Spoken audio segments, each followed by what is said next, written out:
Hey everybody, I am back with a new movie spoiler review. Technically, it is a movie, but I don't think it was meant to be. But after last week, when I did a review of Atlantis, The Lost Empire, which check out my review and my thoughts on that film on my YouTube channel, link is in the description below. And please leave a like and comment on this video as well while I cover the sequel, Milo's Return. And there are some people who make their reprise their roles to this film. Others did not. This was directed by Victor Cook, Toby Sheldon, and Tad Stones. Uh,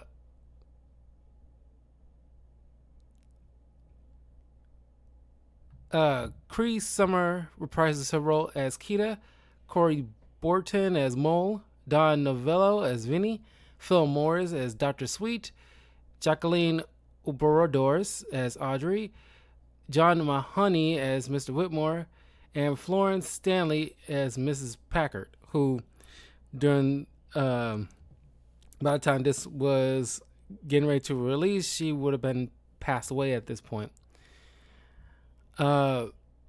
But Michael J. Fox was replaced by James Arnold Taylor and Steve Barr replacing Jim Varney, who died before the first film finished production. Uh,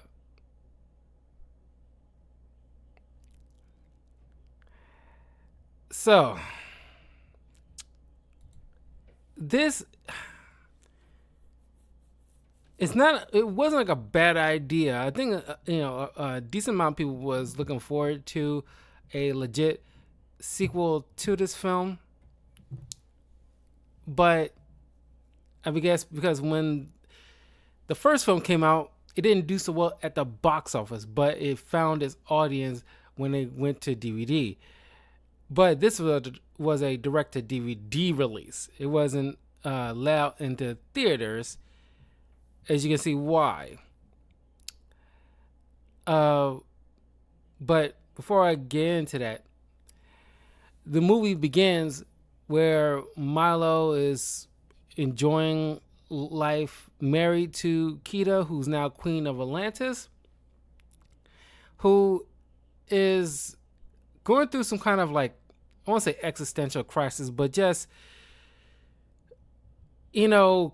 pondering the motivations of her father and why he did what he did with misusing the power of the crystal to turn into like weapons, which ends up turning on them, which caused Atlantis to sink into the sea in the first place. And she's questioning, how she should move as the new leader. That's when Milo's friends show back up, including Mr. Whitmore, stating that there is an issue on the surface where some sea-dwelling monster has been attacking ships. Now, they suspect that it might be one of those Leviathan machines that we saw in the beginning of the last movie as they was about to enter Atlantis. Those like crab, lobster, robot things. And they need Milo's expertise. And this is a cool premise because since Milo in the last film got to learn about Atlantis, it kind of flips where now Kita will learn about everything was going on in the surface world. Mind you, in the last film, it was set during 1914. Now, it shouldn't have been all too long after the first film, maybe a couple of years at most. But because I'm thinking like, okay, y'all at this point should be going through a first world war, uh, and by the time y'all get into the surface, that should be like the, again, it's a kids type of film, so you don't want to like, be mired into all that, but you got to at least hint at it a little bit so we can understand like this is a particular time period where things are at like a all-time high. But anyway, and it's cool to see like the premise. Like, can you imagine like Kita come to the service world? It's kind of like something like you see with Wonder Woman in her first movie, where she's like discovering ice cream for the first time and learning about like uh different social cues and all the other stuff that she's never been familiar with. I kind of wanted to see that with Kita because Atlantis sunk into the bottom of the sea over 8,000 years ago at this point. So there's a lot she would have been missed, and sucking up all the knowledge from like libraries and catching up on like history. Uh, they didn't really delve into that. It's something like you can't just gloss over. But she feels like it's her responsibility to come along, which is a legit excuse to have her come along because knowing that she knows about what her father did, and if there is some kind of Atlantean tech that's out in the world wreaking havoc, as leader, it is her responsibility to deal with that so it won't cause any further harm for other people. They end up discovering it's some kind of kraken, and it's messing with this neighboring area in Norway. I'm gonna Trondheim. I know I'm mispronouncing that, but it's like a coastal region in Norway. Uh,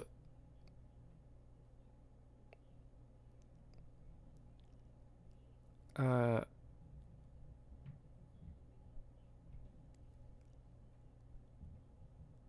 uh, this and you get Scooby Doo vibes from this very hard too.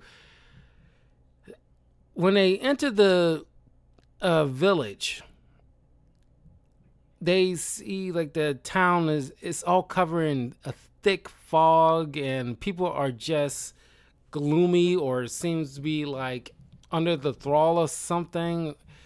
And the town magistrate, obviously very heavy-handed on the fact that he is like the obviously the adversary here. But uh after they go through the investigation, because some of them split off because like a couple people don't show up because their skills are not needed for this particular mission, but they show up in another thing and they kind of swap out. But they follow the magistrate because they obviously know that he's up to something, and they soon discover that he seemingly is controlling this Leviathan to, because one of the townsfolk mentions that he might have made a deal with a demon for prolonging his life. She kind of points out hilariously because, like many old movies where somebody wished to live forever, they don't, and make sure it's stated that they want to have, you know, just long life, but they want to remain young. Have their still have their youthful vigor. Uh, so he's just like an old man that just won't die. But then they find out that if he wasn't controlling the monster was controlling him, which is like a different spin on the ancient mythological creature, the Kraken. And after, thanks to Vinny and his explosive, they managed to destroy this thing, which stops the mind control and its control of the island, and the fog is lifted. And the magistrate just kind of disappears, disintegrates, because the Kraken was kind of interconnected with his long life. So he was probably the one that make the deal. The Kraken is probably the one that made the deal with the magistrate. So now all is well. The town is a lot more livelier and everything like that. And you'll think that, oh well, that's a very short film, but no. They find out there's other some Atlantean tech found somewhere else in the world. So next they end up going to the American Southwest, where the old man, what is that? Not Whitmore, but the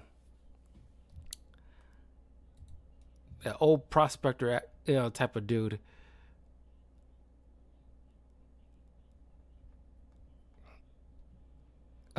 Cookie. His place was, ransacked by these mysterious ghostly coyotes, and he was injured and hospitalized. So he mentions about like a crate with some artifacts there, which is obviously Atlantean artifacts. And, well, I mean, not Atlantean artifacts, but it's just Native American artifacts that he needs looking for.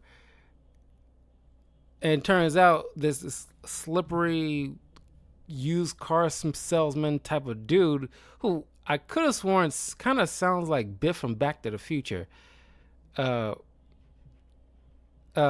Ashton Carnaby,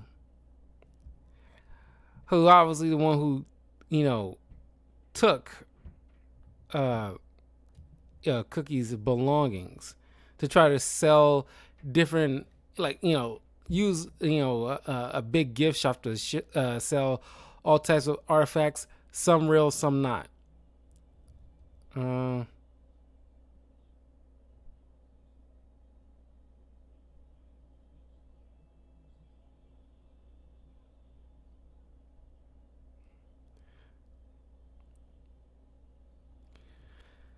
Trying to see if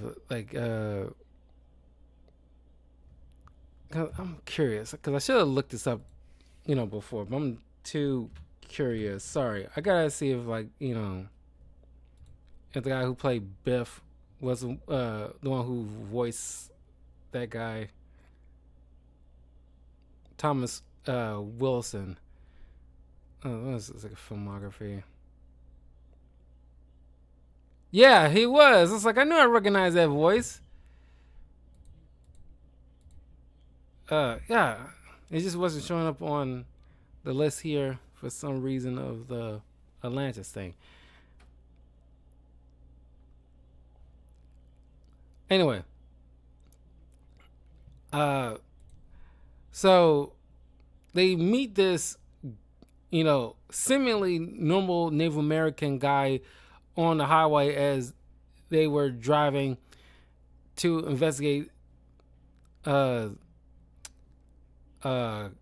Cookie's place, or at least on the way back from questioning Carnaby, I should say. And he keeps, at first it wasn't stopping him to pick him up, but then as they driving past, he shows up again, and then again, and then they finally decided to stop.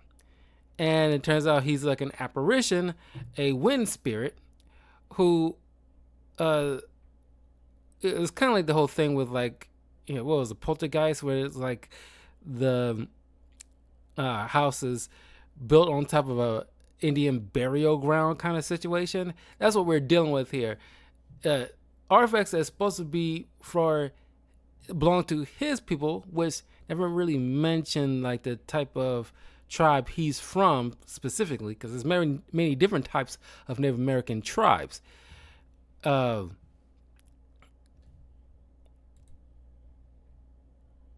uh, Chakashi. That's what the Native American's name goes by. Never really is explained like what type of tribe he's from. But it's from Arizona, so like let me see.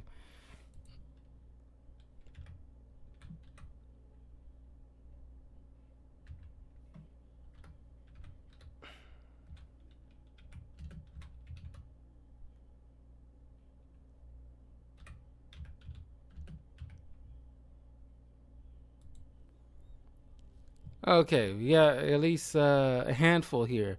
It could be Navajo, Hopi, Yavapai, Apache, Havasupai, Pasqua Yaqui, Odham, and Zuni.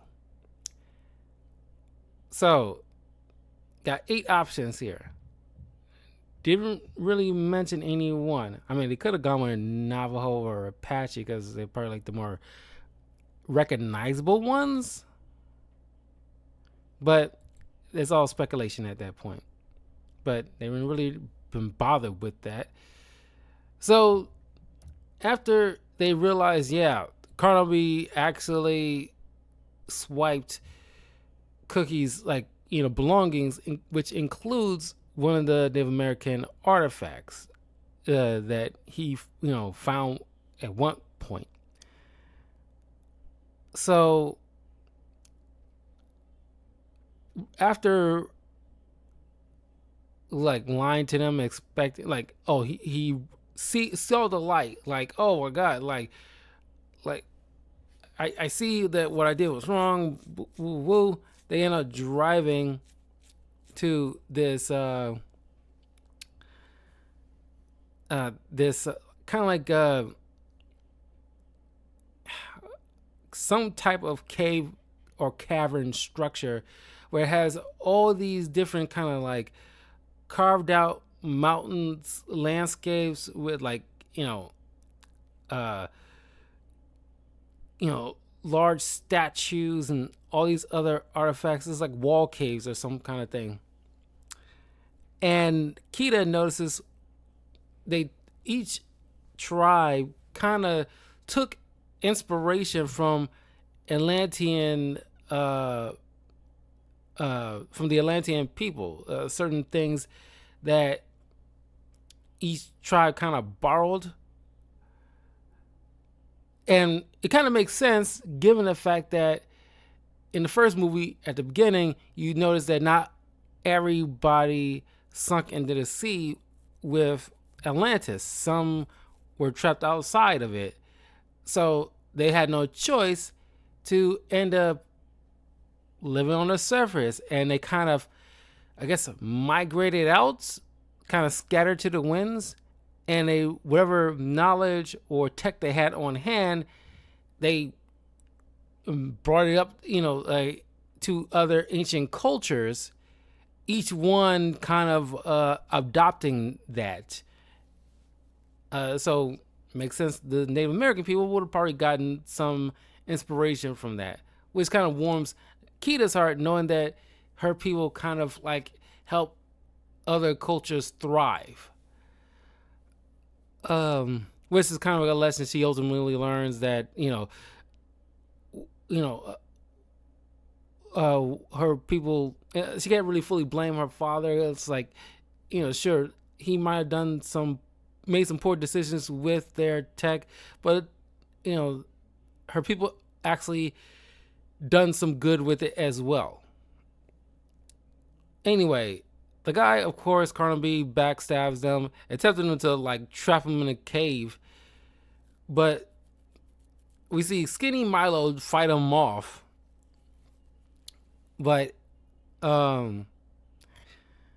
And by the way, like, I'm vaguely familiar with the voice actor from Milo, but I do not care for his interpretation of Milo. It seems super like, I know it's directed DVD, but yeah, this is the type of voice actor that's like, yeah, you're meant for like, your clearly was meant for like a TV purposes and not Michael J. Fox.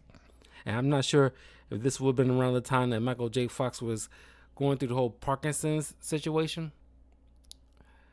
Is probably why he didn't choose to make a return, or just like any other animated film, if there was a directed DVD or it's supposed to go on TV, usually they end up going with somebody else taking up the role for TV purposes. In any case, the wolf spirits show up, end up, and this is kind of reminds me of something like Hellboy, a bit from like these anthology type of stories from Hellboy, where these or I keep calling them wolf spirits, but coyote spirits end up surrounding Carnaby and just not devouring him, but clearly doing like the Patrick Swayze ghost thing and just dragged him into the afterlife or something. I'm not sure, but Tchaikovsky shows up like he's among us now, and Kita is trying to beseech to him not to take them as well, because she says like, I also come from a tribe as well, hidden away in secret.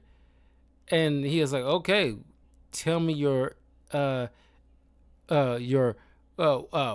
your secret. And she's like, I'm sorry, I can't.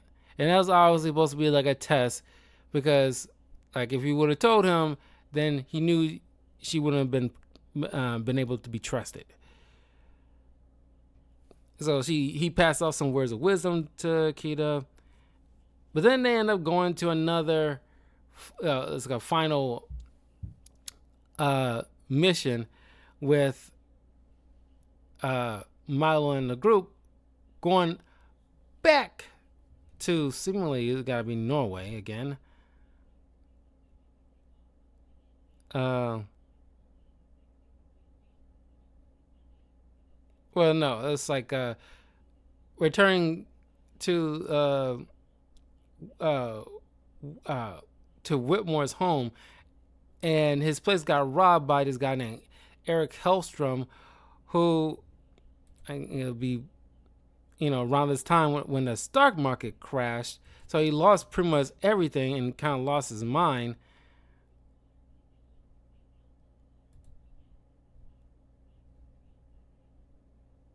Yeah, so this would have been around like when Wall Street crashed. This would have been in the 1929. So if it was like 1914 when Milo got to Atlantis and the stock market crashed for this Eric guy, so it would have been like at least a decade, but Milo would have been down in Atlantis, but none of his friends aged. But like, I'm kind of nitpicking, but I'm trying to like connect, like, okay, what time period at this point would have been they talking about the stock market crashing, but they legit mentioned the date, or at least the year, in the first film. So yeah, it would have been like close to a decade. Anyway, the guy lost his mind. He starts believing like he's Odin, the Norse king of the gods, and he ended up stealing one of one of Whitmore's possessions, which turns out to be an ancient spirit called Gungnir, which is based off of a weapon wielded by Odin in Norse mythology. But in this film, it's an ancient Atlantean technology that was probably brought to Norway And the Vikings at the time probably assumed it, or at least it encouraged early Vikings to, probably come up with or inspire them to come up with the idea of the Norse gods, and this is Odin's, ancient weapon.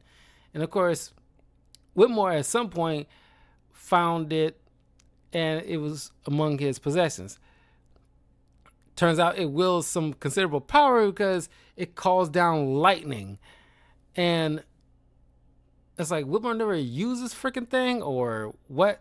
Oh, speaking of spears, before I get into this, there's this whole thing here where Kita, like at the in Arizona, she sees like a lot of Native American weapons behind this glass case, and she's confused as to why they would lock up a weapon. Shouldn't you be able to freely get it if something happens?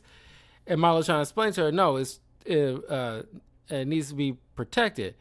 Why would a weapon need to be protected? Or at least, she's confused by, why like a weapon needs to be locked away.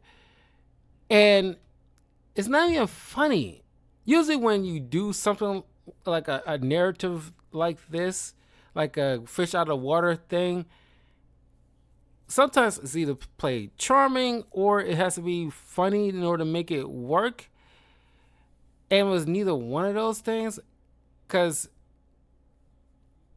I could see the point what it was trying to do, but it just did not work, because you would just think like Milo, smarter as he is, could have just clearly explained like, hey, Kita, this is an ancient weapon. People don't use this no more. It's an artifact at this point. So because of its rarity, it's worth a lot. So they have to put it in behind a protected thing so people don't steal it and sell it.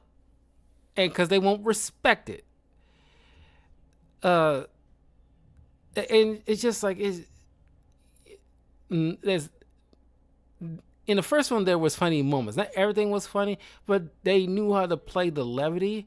They knew how to walk that fine line. But here, it is just like no funny at all. It's just like, it's not like it's cringe or anything like that. You're just like, there's no meter going any type of direction. You're just there. It's like, wow. But anyway, so Milo's team end up tracking down this air guy who assumes Kita to be one of his children, and he's trying to raise this giant snow creature, which I guess is supposed to represent like a frost giant, and this fire being, which is supposed to be, I guess, a representation of Surtur, who is the leader of the one of the 9 realms of Norse mythology, Muspelheim. And of course, this giant ice creature that kind of reminds me of that snow beast from Scooby-Doo. If you remember that old cartoon, that particular episode, the snow beast, like that, like I still remember that episode. That, as a kid, that kind of still freaked me out. I don't know. There's certain things you watch in old Scooby-Doo cartoons that kind of, as a little kid, if you watch it at night, it does kind of freak you out a little bit, or maybe just me. Like that freaking clown, that freaking clown, and they do that POV shot where he's staring directly to his face because he's supposed to hypnotize you. God, it freaks me out every freaking time. Ugh. But anyway, and I still remember to this day, it's tattooed in my freaking brain after all these years. Watch the pretty coin of gold. You will do as you are told. You are brave, and that's a fact. You shall do the flying wire act. Something like that. He's always got a rhyme, but it's pretty much like that. God, it freaked me out. But it was the only episode I can remember that Shaggy and Scooby wasn't as much a scaredy cats. They were just pretty much with it, which is kind of like a rarity in Scooby-Doo lore. I'm going off on a tangent with Scooby Doo. I'm sorry, but anyway, uh, Kita, well, like Odin, Eric, thinking he's Odin, trying to use the spear in order to cause this ice creature and this fire being to, pretty much cause Ragnarok, which obviously causing like a giant snowstorm mixed with like activating many volcanoes would devastate the planet. So Kita manages to wrestle away the spear. Oh, and by the way, there's a stupid lava creature they tells Milo and Kita along the way, because you always got these kind of, there's always a cliche at this point where there's always got some cutesy animal sidekick that's clearly not a dog, but they want to behave like a dog just to have something for the kids to glom onto, where they're like, oh, he's like a cute dog when he's not. It's like that kind of gets under my under my skin when I see that in certain animation films, where it's like a horse gotta act like a dog, a sheep have to act like a dog. It's just like, can we stop this? Can certain animals just behave like the animals they're supposed to represent? If you wanted a dog, just animate a dog. But if there's just like a different type of creature, I get it. You don't know how a creature like this, you made them up, you don't know how it's supposed to act, but it's like, don't have them act like a different type of animal. Just come up with its own thing. It's like something like Treasure Planet. You remember that little bubble-like creature that hangs around with Davy Jones? Not Davy Jones, but you know that Long John Silver. It's its own creature. It didn't behave like a little puppy. I know it's supposed to represent like a pirate's little pet parrot kind of situation, but even still, it didn't do the parrot type of gimmick, nor it did behave like a dog. It just its own thing. Didn't really stand out, but it was its own thing, and it's like it just grating when they do that in animation, whether TV or movie. But anyway, they managed to stop Eric and neutralize the creatures and set everything back to normal. They end up going back to Atlantis. Everything's set right, and so Kita decides, okay, I want to go my own way in leading my people and not worry about how like my father did it. It's very like Black Panther. It's like to worry about like the mistakes of the past instead of just carving out your own future, but not forgetting where you come from kind of situation. So she decides to, like kind of Wakanda, where it's like being open. She decides to raise Atlantis after 8,000 years. After 8,000 years, I'm free. Raise the city above the waters. And of course, just to wrap it up in a nice little pretty bow, Whitmore narrates that everything was right in the world. Like, no, it isn't. That's where the movie ends. And it's just like, no, it doesn't.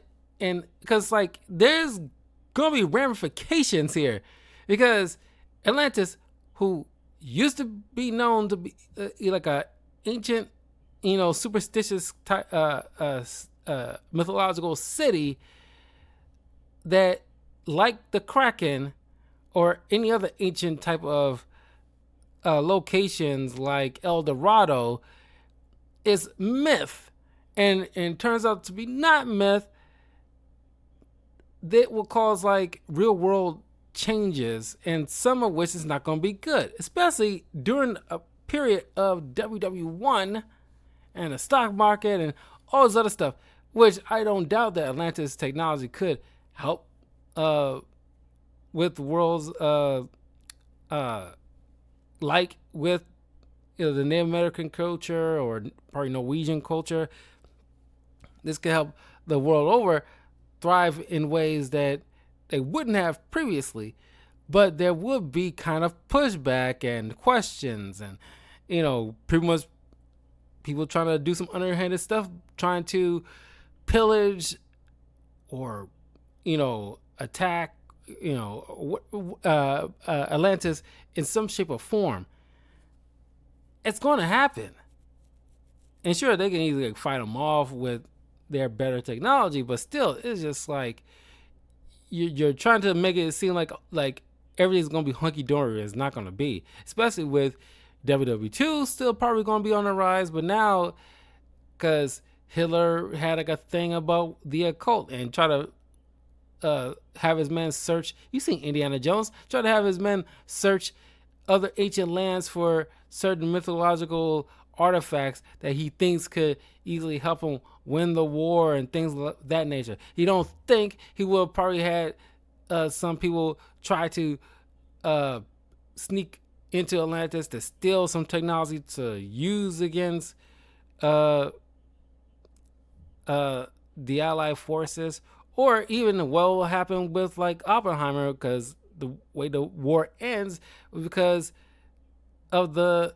bomb he ends up creating that kind of changed the world, all for like better or worse, depending on your point of view. And it's a lot. That time would end up changing drastically. But that's just kind of like thinking too deeply about it. But my major concern is the fact that this is supposed to have been meant for like a TV show, clearly, because there's some weird edits in this that clearly is supposed to be like a cut to a commercial or something like that. And also, with the way they move from one location in one part of the world to the next for the next adventure, clearly it's supposed to have been like a particular episode. Like the Navajo, I keep wanting to think is the Navajo region, but the Native American Arizona adventure clearly is supposed to be an episode all on its own. And clearly Kida is supposed to have gone through some type of arc throughout a particular length of a season. But unlike other Disney TV shows, this one didn't get picked up, unfortunately. So now, since they cultivated something, at least the first 3 episodes before I guess the studios decided to drop it, they use some they type it onto the keyboards and other tools in order to sync what they had all together and put it out as a direct-to-DVD type of thing. And honestly, it did not work. And I get it, because I was thinking like initially, okay, why don't you just would have came, because the whole premise of Kida coming to the surface and learning about the world that way, kind of a reverse fish out of water type of situation, and come up with a story reason. Because like somebody had Atlantean technology and they using it to try to take over the world, and Kida, Milo, and the others trying to stop him, all while Kida is wrestling with what her father did, as well as learning about what's going on in the outside world. And I don't inherently hate the idea of her coming to the conclusion we need to stop hiding and bring ourselves to the surface. But the way they went about doing it didn't seem earned at all. I didn't feel nothing at all about this. With the first film, I felt something along the way. The characters were charming for the most part, and the animation was amazing.